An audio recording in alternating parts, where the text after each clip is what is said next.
Sa loob po ng 14 na taon ay kitang-kita po namin ang matagumpay na pangunguna at pamamahala po ninyo sa buong iglesia sa gawaing pagpapalaganap, pangangalaga at pagpapatibay, pagdaragdag ng mga may tungkulin at sa lahat ng mga aktibidad ng kapisan ng pangsambahayan.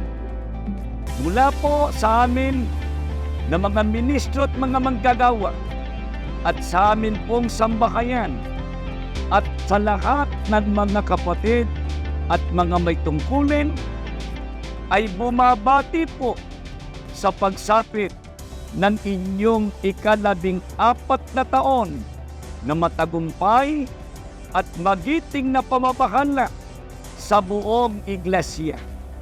Mahal na mahal po namin kayo.